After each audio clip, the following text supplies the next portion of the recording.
Fitondrana any Rajoel intelo avy ny trosa ampipapeny any Madagasikara. Tetezana apasikely amparafaravola tapaka ny lalana miandry fandraisana andraikitra avy amin'ny mpitondra fanjakana.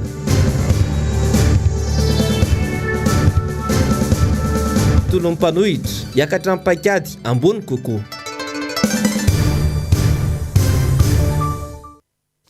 Topilasy topoko vavy ampanajana sy ampitiavana be indray ny tsodiako ny tokantranonao amin'ity arivariva ity tonga soindrainao ato anatin'ny fampalalam-baovao ny fahita lavitra ny MBS manasanao ampanajana sy ampitiavana ary anaraka ny vaovao hatramin'ny farany.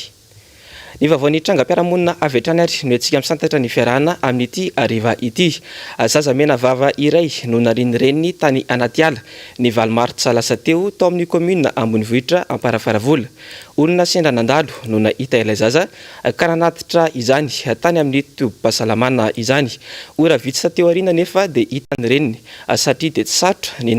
namantatra azy noho ny fahitana raha betsaka niosina tamin'ny tenany. Niry Andrenarivony MPS Ambatondrazaka no mitondra ny fanentetina.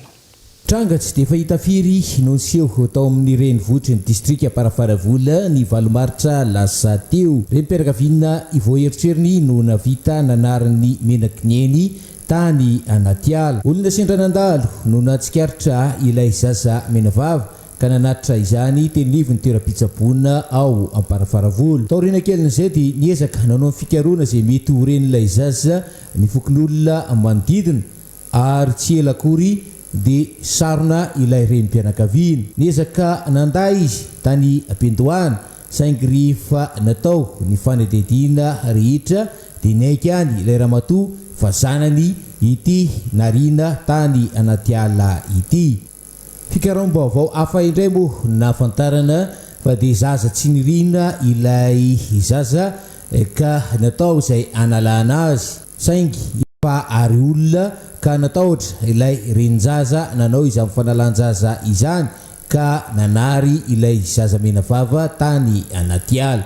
Ny toy ny fanadihadiana izay ho ataon'ny mpitandro filaminana moa no amantarana ny tena marina misimisy kokoa makasika ity tranga niseho tany anivon'ny distrika Amparafaravola ity.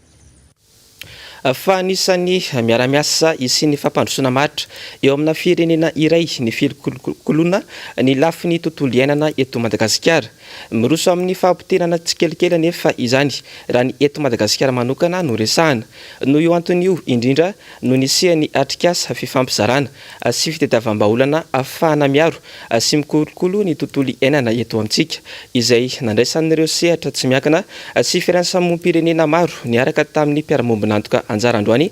teny anosy teny nanao ny fanadihadiana ary miala ranombana sy andry rakoto malala. Samy mahatsapa ireo mpisehatra rehetra eo amin'ny lafiny tontolo iainana fa mirona any amin'ny fahampotehana ny valan-javaboary eto Madagasikara. Anisan'ny singa goavana ahafahana mitondra fampandrosoana maharitra sy lovain-jafy eo amin'ny lafiny ara-toe-karena, ara-tsosialy, ara-kolontsaina nefa ireo loharano-karena voajanahary izay toa tsy mbola hain'ny malagasy akory ny mitrandraka azy. Ankoatran'ny tsy fahampian'ny fandraisana andraikitry ny tsirairay dia nambaran'ireo firaisamonim-pirenena sy ireo mpisehatra rehetra eo amin'ny lafiny tontolo iainana ihany koa fa mbola sakana tsy ahafahana miaro sy manatsara izany tsy fahampian'ny teto-bolana natokana ho an'ity sehatra iray ity.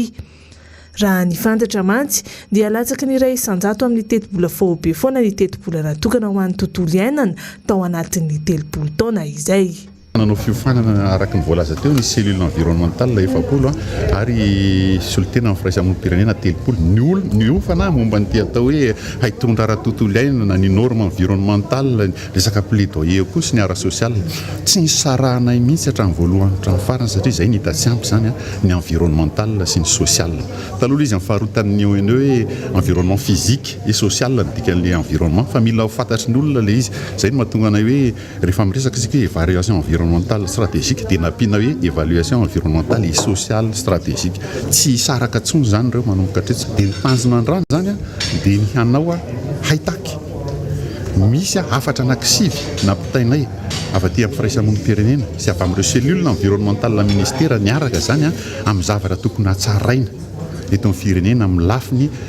intégration de la dimension environnementale sociale zany amin'ny politique publique sy ny investissement eto Madagasikara. Ny atsangana amin'izay le ataoko hoe androm-panjakana androm-pirenena anankiray izay voasoratra ao anatin'ny constitution na le hoe conseil économique social culturel et environnemental izay ivondrona ny secteur privé, syndicat sy ny société civile mba hanioneviny amin'ny politique publique zany sy ny fitakian'ny vahoaka. Tsara ny mampatsiahy fa anisan'ireo valan-javaboary hiaran'izay fahampotehana noho ny doro-tanety lavareny izay ny any amin'ny faritra rovana Menabe Antimena sy Ankarafantsika. Vokany ringany avokoa ny ankabeazan'ireo biby sy ny zava-maniry izay tsy fahita firy any amin'ireo firenena hafa.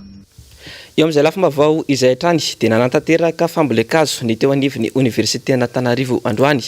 Nisy ny tanjona goavana apetraka ho tratrarina ao anatin'izany indrindra ho an'ny taranaka Lovenjafy izany. Atao anatin'ity fanadadiana manaraka entiny NambitsoVersitraka sy Tokiramarila ity no ahitantsika bebe kokoa ny mikasika izay. Zanakazo miisa 2 no novolena teny amin'ny faritry ny Université Antananarivo androany. Karazakazo isan-karazany samy manana ny toetoetra ny entina najariana sy ikojanany tany ireo zanakazo ireo raha ny fanazavana. Tanjona nametrana ny tontolo maitso eny anivon'ny faritry ny université ho an'ny mpianatra sy ny taranaka Lovenjafy raha ny fampitam-baovao voaray. Tafiditra ao anatin'ny laminasan'ny université raha teo izany. Le tontolo iainana zany amin'izay na le infrastructure verte zany, espace vert dia ahafahan'ny ankizy mpianatra zany sady makaina izy na afaka mianatra connecté misy wifi zany eny amin'le jardin rehetra ho apetraka amin'izay lafiny izay. Ity toerana nanaovantsika ny androany ity dia efa manana drafim-panajariana ho anaovana efa mana schéma d'aménagement koa zany. Ireo mpianatra sy ny mpandraharaha teo anivon'ny université no niarany salana amboly ireo zanakazo ireo. Taona vitsy-monja dia ho tanteraka ny tanjona ho tratrarina amin'ity fambolekazo ity. Izy io moa zany io koa miankina be dia be amin'ny toetrandro. Raha ohatra zany ka mateza ny orana irariana zany hoe mandrapatapitra ity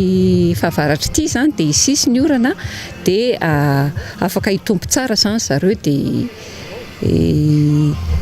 fa koa na izany zany ary zany irinany hoe ao anatin'ny ataontsika hoe amin'ny afaka 2 taona na 3 taona eo dia efa mba lobolobo mahafinaritra zany eto amin'ny ty toerany ity na hoe mbola tsy tena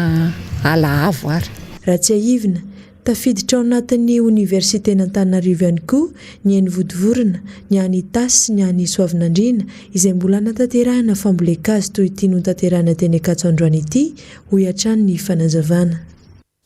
Fanentina anajanonana ny fanakanana ny fahalalahana maneho hevitra ny antony fankalazana ny andro maneran-tany ho amin'ny ity daty ny 12 ny volana Martsa ity. Mitatitra amintsika ny mikasika ny manodidina izay fahalalahana maneho hevitra izay ity fanadadiana entiny NambitsoVersitraka sy Tokiramarila ity. Miainga amin'ny alalan'ny fitoriana trany ny fahazona misambotra na mampiantso olona iray entina ho adiadiana eny anivon'ny mpitandro ny filaminana manoloana ny fanehoan-kevitra nataony na araka-tsary nalefany eteny anivon'ny tambazotra tserasera raha ny fanazavana. Mikasika ny hoe fanehoana zany sarina video na fanehoan-kevitra eny amin'ny tambazotra tserasera sosialy eny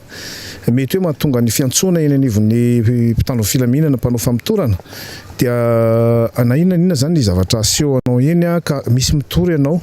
dia tonga dia afaka ataon'ny mpitandro filaminana foana mampiantso satria mba hanomezana fahafapoan'ilay olona mieritreritra hoe verozo ka manao fitoriana zany zoany tanteraka misy manao fitoriana amin'izay zavatra hitandretra dia tsy maintsy mampiantso ny mpitandro filaminana. Raha toa anefa ka manohitoina ny vahoaka amin'ny ankapobeny toy ny sary mamofady na sary mety hiteraka fiovam-pietsika ratsy amin'ny fiarahamonina na maneho fanimbazimbana dia tsy mila fitoriana fa avy hatrany dia mahazo fampiantsoana ilay nanao ny fanehoana raha ny fanazavana hatrany. Fanagadrana betsaka ilay hoe mety hoe mahakasika zaza-tsy ampy-taona ohatra le ohatra sary mamofady ohatra zany mety mahakasika hoe menasy ohatra fandrahonana zany zao mampigadra zany fa tsy resaka hoe lamandy fotsiny fa resaka fanehoan-kevitra zany matetika hoe lamandy iny fanehoan-kevitra tsy hoe rehefa misy maneho-hevitra dia tonga dia migatra ny fanehoan-kevitra zany a mety ny fomba nanehoan'ny hevitra mihitsy no hita ao anatin'ilay ankety sy hitan'ny mpitsara fa hoe tsy mandeha amin'ilay tena tokony izy fa manotoana ny hafa zay zany vao mandeha zay hoe tonga hateo amin'ny fetra farany tokony hahafahany manao ny fahalalahany maneho hevitra zany le izy zay zany zareo vao manao an'izay le hoe fanasaziana nefa le fanasaziana amin'izay raha le fanehoan-kevitra teneniko anao iny amin'ny lamandy aloha rahantsika raha tsy ahivina ny trangana fanagadrana be loatra amina fanehoan-kevitra tany Chine, Birmanie, Korea Avaratra ary Egypta no ny andohan'ny fitakiana ny fahalalahana maneho hevitra maneran-tany ka ireo mpanao gazety manoratra amin'ny alalan'ny aterneto na amin'ny tambazotra tserasera no tena lasibatra tamin'izany. Ho fitakiana ny zon'ny fahalalahana maneho hevitra dia tapaka tamin'izany fa apetraka ho maneran-tany ny fitakiana ny amin'izay fahalalahana izay. Fa vokatry ny rotsakorana tamin'ity herinandro ity dia lalana maro ao amin'ny lalam-pirenena 3 no nahitana fahasimbana ka anisan'izany ny tetezana ao Pasikely. Ity farany moa dia tapaka vokatry ny andro ratsy ka voatery mandeha atongotra araka izany ny olona izay tsy maintsy andeha amin'ity tetezana ity. Niry Andrianarivony MBS Ambatondrasaka. Tapaka indray ny lalana teo amin'ny tetezana Pasikely omaly taoriny ny rotsakorana ny talata alina lasa teo amin'ny ankapobeny raha nambarana ireo mponina avy ao Pasikely dia ny fanamboarana ny barazy ao Besimangana no vahaolana aingana ahafana miala amin'ity faratsiny ny lalana Iazo ana Pasikely indrindrindrindra Iazo ny renivohitra ny distrika na Parafaravolona ity hatreto nefa dia toy ny antso-nevitra izay antso ataon'ny mponina avy any anivon'ny distrika Parafaravolona iny satria mbola misy aloha ny tena fandraisana andraikitra atao fitondram-panjakana Foibe any ka ny vahoaka tsy mandadiarina no mizaka izao faratsiny ny lalana izao. Ankoatran'izay faratsiny dalana izay nefa dia tambary ny hektara maro ihany koa no lasa totry ny bedana sy ny fasika vokatry izay fahasimban'ny barazy ao Besimangana izay. Miandry izay tena mba fandraisana andraikitra avy amin'ny fitondrana Foibe ny vahoaka saingy indrisy fa toy ny rano tete andamosiny kanakana izay antso ataon'ny mponina avy any antoerana izay. Eo amin'izay lafam-baovao izay hatrany dia tsy misy tsy mikakaiky noho ny fahasimbany lalana amin'ny lalam-pirenena fahina iny amin'izao ireo mpitatitra etsy amin'ny gare routière Andotapenaka. Efa miatra manaina mihitsy hoy izy ireo ny vokadratsy ateraka izany kanefa dia tsy misy mihitsy ny fandraisana andraikitra ataon'ny mpitondra fanjakana. Tena toerana nanao ny fanadihadiana moa ny namana mpanao gazety Anjavandriamahefa teo amin'ny sary sy rindran-tsary ny Andry Rakotomalala. Maharitra 3 andro ankehitriny nanaovan'ireo mpitatitra ny lalam-pirenena fahenina raha toka tokony ho vita ao anatin'ny 420 ora izany teo aloha. Tsy mba tanteraka ny lalana hoy ireo mpitatitra. Tsy lazaina intsony ny fahasimban'ny fiara, kely ny vola miditra, ny tsy fahandriam-pahalemana eny an-dalana manginy fotsiny, vokatry izay faharatsian-dalana izay. Antonany maro anefa izay no efa tsy nisy nijery intsony ity lalam-pirenena fahenina ity ka novan'izy ireo antsoava amin'ny mpitondra fanjakana. Lalana ratsy, tena ratsy ny lalana zao aloha. En plus le entretien lasa be loatra nefa le tsy arakaraky le vola azo zao le entretien am'izao. Raha entretien isaky ny tonga na 2 millions lanin'ny tômôbila foana isaky ny tonga avy any isaky ny tonga avy any. Zay zao mialeto dia ambily be. Maona faratsian-dalana ny an-dalana. Ka zay mihitsy normalement zany zay io tokony hoe dégone tena licence anay. Fa alohanay mijanona eo ambily be azo efifina tsy azo efina fa ratsy daholo ny lalana zany vao mitsofoka ambony romamy ianao dia efa lavadavaka ireo lavadavaka io miovaova isan'andro dia potika tanteraka ny lalana RN6 zany. Faravaratsy mba le point tena noir zany le tena hoe mety hiteraka accident fa diavinay mihitsy ny anamboarana azy. Zay efa tazomina tsy hanondratra frein fa ny entretien ny tômôbila tonga avy any tsisy varany zany, tsisy mamy tena tsy rentable mihitsy le asa fa tant que service public le izy atsona zay dia tsy maintsy mandeha zany fa tena tsisy mamy no anay mihitsy ho aso io amin'izao. Ny le fadiavana mora ngamba ny eo amin'ny lalan-dratsy zany tsy milamina misy manokatra labasy amin'iny fa tiany ary sisy manko mbola somary milamina zany izy raha misy tsaraka efa any amin'ny alalan'ny ratsy izy ny tena misy manokatra labasy zany mahatonga an'le tomobile tsy asiana tohatra tsony zany aty amin'ny vodiny tena marina tamin'ny président Vaovao aloha tena hoe ny lalana tamin'iny kosa aloha tena hoe namboariny fa zao le izy ohatrany lasa tsisy fanamboarana tsoa mihitsy fa tena potika le lalana efa tsy azo lazaina lalana tsy azo lazaina route nationale tsony zany fa efa secondaire zany raha filaza azy zay zany aloha zany tamin'ny raha mbola tamin'ny fitondrana valomanana zany na sécurité ny andalana milamina lalana tsara fa le amin'ny fitondrana amin'izao aloha zany ohatrany hoe fampandrina drisa fotsiny zany le hoe fanamboaran-dalana efa nanomboka tamin'ny 2015 ny hoe amboarina ny lalana Rennes hatramin'izao mbola tsisy fanamboaran-dalana eny hatramin'izao miatraika amin'ny vatana amin'ny toekaram-pirenena ny lalana sehatra maro no miankin-doha amin'izany toy ny fitaterana sy ny fizahantany na hatramin'ny sehatra ny varotra aza satria ny mpanarasy mpitondra vokatra dia misedra olana goavana amin'ny faratsian-dalana io very fotoana sy very vola ireo mpanara-pampiasa lalana antony iray mampiakatra amin'ny vidin'entana eto amintsika tsy misy anefa ny fikojakojana ny lalana eto amintsika ary matetika efa mila ho tapaka tsy azo ampiasaina intsony makaiza ilay FER na ilay fond d'entretien izay alain'ny fanjakana amin'ny viditsolika marihana fa avokavoko ny toekarena ny lalana ka tokony ho amboarina fatafiditra atao anatin'ireo sehatra nitondra faisana mafy noho ny ilay valanretina coronavirus ny tontolon'ny fizahantany teto Madagasikara na dia izany aza nefa dia miezaka mitondra zava-baovao ireo mpiatsehatra ampiroboroboana ny fizahantany anatiny aroara ny fanedadiana entiny miala ranomana sy andry rakoto malala ny tombony malagasy lina amin'ny fizahantany anatiny ho ny mpandrina ny etsika tsena be ny fizahantany andian'ny faharoa raha oharina tamin'ny andian'ny voalohany mpitsidika 5,000 no tanjona saingy ny ohatra izany ireo tonga namaly ny antso miezaka manolotra zava-baovao moa ireo mpiantsehatra ampiroboroboana ny fizahantany anatiny satria nanomboka ny faharoapolo ny volana Martsa 2024 no nikatona ny sistany vahaolana hitan'ireo mpiantsehatra koa moa ny fametrahana fihenam-bidy amin'ireo tolotra isan-karazany toy ireo trano fandraisam-bahiny ny fitaterana ary ny maro hafa misy zao ireo mpiantsehatra no miteny hoe nisy niakatra 10,100 hatramin'ny 5,20 ny fanjifana tany amin'izy ireo ny ahafahantsika miteny koa hoe misy fivarana tsara ny fizahantany anatiny amin'ny alalan'izao etsika izao dia ny fitombon'ny mpandray anjara eto matoa izy ireo mitombo ny isany dia satria hitany fa mila manome tolotra izy ary satria hitany koa fa misy mitaky an'izany tolotra izany isika malagasy satria ny tanjona dia ampahafantatra antsika malagasy rehetra sy izay mponina eto Madagasikara hoe azo jifaina tsara ny tolotra ao amin'izany fizahantany anatin'izany mazava ho azy rehefa manomana dia ianao na hanomana fialan-tsasatra tsy maintsy misy teti-bola fa azo atao tsara ny manolotra zavatra mety amin'ny teti-bolantsika zany ao anatin'izany fizahantany anatin'izany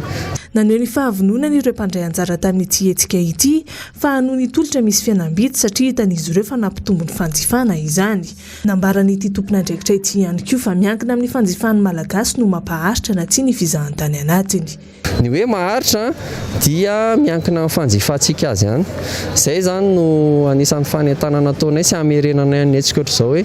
manentana antsika malagasy anjifa zavatra maty anina raha ohatra tsika manohy manjifa foana dia tsika ihany koa mazava ho azy no mifamelona eto mamelona ny sehatra ny fizahantanytsika dia afaka atao maharitra daholo ny tolotra rehetrarehetra napetraka eto sehatra anisan'ny sedra ny mafy ny fizahantany mpiasa analiny no very asa ary maro ireo mpandrarano voaterina nakatona orinasa raha mbola tsy misokatra moa ny sistany dia mbola sarotra no manarina ity sehatra ity ho an'ny fizahantany anatiny indray dia io no paikady ampiasain'ny firenena maro anarenana ity sehatra ity andrasana izay politika ivoahan'ny sehatra ny fizahantany amin'ity krizy ara-pahasalamana ity ny vaovao maresaka iraisam-pirenena kosa indray Dinodimandry teo amin'ny 12 taona ny mpanjakany Zolo noho ny aretina diabeta izay nahazo azy nitondra teny fampiononana ho an'ny fianakaviany moa ireo olobe ao Afrika Atsimo ary anisan'izany ny filoham-pirenena Cyril Ramaphosa ary ny fanedadiana entiny Njavandrema efa sy Manora Andriamalala Nodimandry ny maraina teo tany Afrika Atsimo ny mpanjakany Zolo Goodwill Zwelithini mpanjaka tsy manana fahefana saingy olobe tompon'ny farany eo amin'ny foko Zolo misy 12 tapitrisa izay foko maro anisy ao amin'ity firenena ity marihana fa ireo olobe sy mpanjaka dia voafaritra ao anatin'ny lalam-panorenana ao Afrika Atsimo ary mandray anjara feno amin'ny raharam-pirenena Fony fahavelony dia efa niona tamin'ny Nelson Mandela na koa ny mpanjaka vaviny Angletera izy. Raha tsy aivina dia efa tamin'ny volana febroary teo izy no nahiditra hopitaly noho ny aretina diabeta ka izao nindosy ny fahafatesany izao teo amin'ny 12 taonany. Samy nitondra teny fankahirezana ho an'ny fianakaviany avokoa ny rehetra ary anisan'izany ny filoham-pirenena afrikanina tatsimo Cyril Ramaphosa. Manandanja lehibe amin'ny tantaram-pirenena sy ny kolotsaina ity mpanjaka ity ho ny filoha tamin'ny tambazotra serasera Twitter. Teraka tao Nongoma ao amin'ny faritra KwaZulu-Natal avaratra atsananana Afrika Atsimo. Nandimony indray izy teo amin'ny 17 taonany. Izy no mpanjaka Zulu fahavalo tamin'ny taona 1770. Mariana fa tao anatin'ny fitondrana partida izy no nandray izany toerana ambony izany. 10 taona nitondrana. Ity mpanjaka ity no namerina ny hoe Tons de Vierge. Nanana vady miisa enina izy ary 30 mahery ny zanany. Noho izy mpanjaka izay dia nanokana vola isan'ny taona mitetana 3 tapitrisa euro.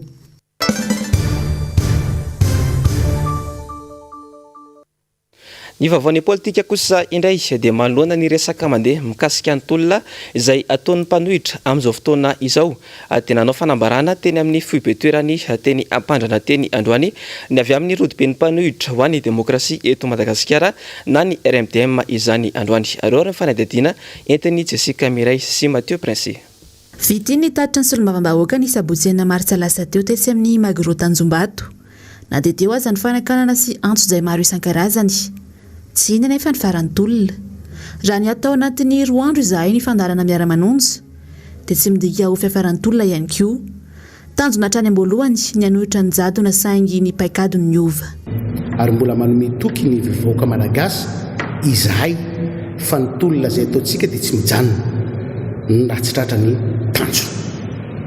Ny fomba noentintsika no miova, ny paikady no miova noho ny toe-javatra misy eto amin'ny firenentsika indrindra fa manoloana ny titrangana aretina izay mampisahotaka antsika mianakavy ity dia tsy maintsy manova paikady isika. Tsy sanatria akory ka andeha hampiematra antsika izany fa mangataka amin'Andriamanitra antsika mba tsy ho corona no azontsika fa le corona izay tena satroboninahitra araka efa niteny tamin'ny sabotsy teo hoe mitsangana miazava fa efa tonga ny fahazavanao. Tsy misy akory ny fiatoana ara-politika avy amin'ny mpanohitra na ny trêve politika izay raha teo ny maha-mpanohitra ary fanina ho an'ny fitantanana ny raharaham-pirenena. Tsy manao trêve politika fa mieritreritra ny fomba hanana an'ity tolona ity amin'ny sehatry nasionaly. Teto le izy ohatra ny hoe tolona eto Antananarivo ihany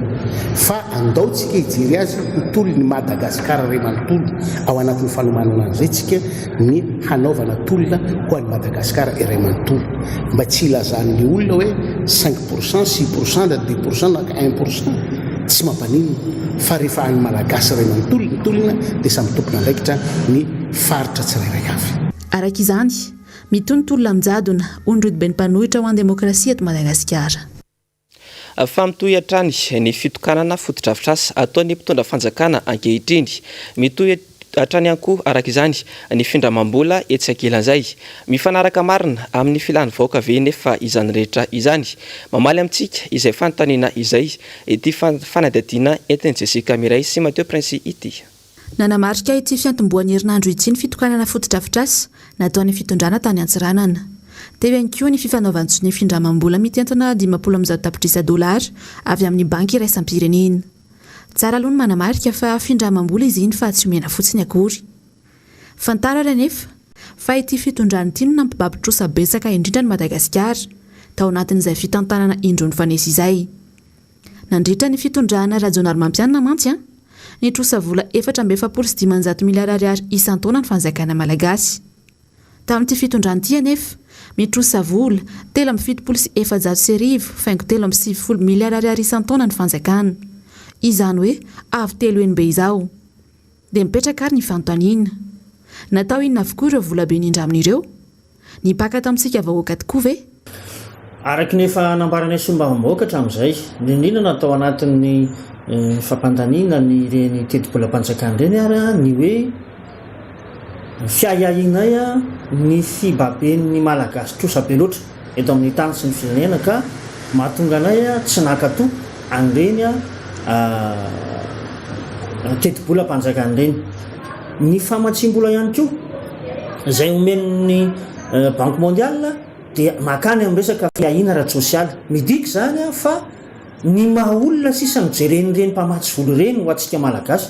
fa tsy mijery tsony izy any amin'ny lafin'ny fampandrosoana ary ekonomika fa lasa famonjena aina sisa ho an'le firenena efa tena latsaka katerena zay no vatsin'ny mpamatsy vola amin'izao fotoana izao azo hitarafany zany fa ny fitondram-panjakana dia tsy manana fahafahana aloha arabola ahafahana manarina ny ara-toekarena to Madagasikara satria tena mitotongana dia mitotongana loatra ny amin'ny lafiny ara-tsosialy eto dia mbola ao aloha no zara tokony masoana ary zay no mahatonga mpamatsy vola mitodika amin'izay lafiny ara-tsosialy zay ny mahavarina nefa amin'izao fotoana izao dia lasa foto-drafitrasa no hiazakazahan'ny fitondrana zay tsy mifanentana mihitsy amin'ny filan'ny vahoaka aloha amin'izao vanim-potoana misy atsika izao raha tao ary ny kajy nandritra ny roa taona nitondrana izay 7,704 faingo 4,20 miliary ariary nitrosa ny fanjakana malagasy ao anatin'ny efa taona izany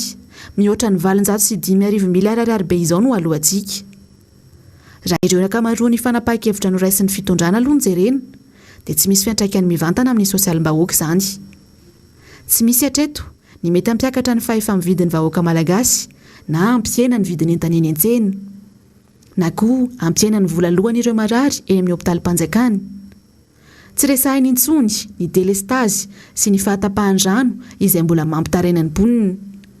ny fanamaivanana na fanamorana ny fiainana andavanandro izao no andrandrainy malagasy ka ny fanapahan-kevitra mifandraika mivantana amin'izany no tokony ho raisin'ny fitondram-panjakana ao anatin'ny fotoana fohy fanampiantso mpanao gazety androany ny antoko UNDD na ny Union nationale pour le développement et la démocratie tena amin'ny Villa Elisabeth Andro Ivandry nampafantaritra ny rafitra vaovao ny antoko fa indrindra ihany koa nitondra ny sosikevitra manoloana ny zava-mitranga eto amin'ny firenena amin'izao fotoana izao araora ny fanadadiana entin'ny Jessica Miray eo amin'ny sary sindra-tsary ny Mateo Prince ny taona 7,709 no nijoro tamin'ny fomba ofisialy ny antoko UNDD na ny Union nationale pour le développement et la démocratie izay teo ambany fitarian'ny professeur Albert Zafy sy ny dokotera Emmanuel Rakotovahiny ny taona 2024 no saika hanao fisionam-be nasionaly ho fankalazana ny faha-telopolo taona ny antoko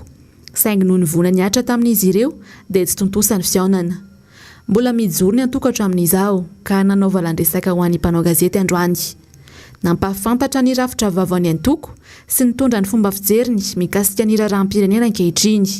mandalo kiondalana sy fotoan-tsarotra indray ny firenena amin'izao zay dia mijery hoe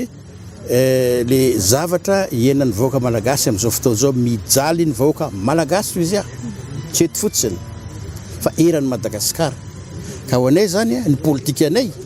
dia hoe ahoana ny fomba azona miatrika an'izay raha bangona izany zay dia mino fa tokony alamina ny tany sy ny fanjakana tsy amin'ny alalan'ny hery tokony alana ny tany sy ny fanjakana satria mafy ny krizy tsy krizy ny vondron'olona anankiroa fa ny krizy izay mianjady amin'ny vahoaka malagasy io zany tokony ho atrehana fomba azona miatrika any ho anay dia ny fiarahan'ny malagasy rehetrarehetra ny joro araka izany ny bureau politika vaovao ny antoko UNDD izay ahitana mpikambana 420 ny sekretera jeneraly ny antoko Manory Regis no sady lasa filoha nasionaly mandra-pahavita ny kongresy nasionaly ny antoko raha tsy aivina anisan'ireo antoko tafiditra tao anatin'ireo mouvance efatra nandritra ny teteza mita 7,2 hatramin'ny taona 2012 ny UNDD ary ihany koa nandray anjara tamin'ireo fitoanan-doha nanamarika ny raharaham-pirenena hatramin'izay tsy tintsony moa nandritra ireo fifidianana ny fanesy taorian'ny teteza mita ka izao miverina eo amin'ny tontolo politika izao indray fa mampiayay ireo mponina ao Tomasina amin'izao ny mety ivirena ny valan'aretina coronavirus farak'izay aingana indray raha ny fampitam-baovao mantsy dia betsaka ireo olona tonga manatona hopitaly sy tobim-pahasalamana any an-toerana amin'izao fotoana izao tsy maharaka nefa ny fitaovana sy ny mpitsabo any an-toerana mamita iraka any Tomasina amin'izao fotoana izao moa ny mpandrindra nasionaly ny antoko tiako Madagasikara ka nisy ny fampitam-baovao tsara fantatra makasika izay tsy mitsaha mitombo nisan'ireo marary tonga manantona ny hôpitaly ao amin'ireny vohitra Tomasina amin'izao raha mifampitamba vaovao ray. Feno ny toerana fandraisana ireo marary ka mampanano sarotra ny asan'ireo mpitsabo izany. Saika efa olona ahitana soritra aretina avokoa anefa no tonga any amin'ny hôpitaly. Raha mifanazavana hatrany anefa dia misedra olana goavana ireo mpitsabo noho ny tsy fahampian'ny fitaovana enty miasa. Ny olana anefa dia nanamarika io tompona andraikitra io fa tsy ampy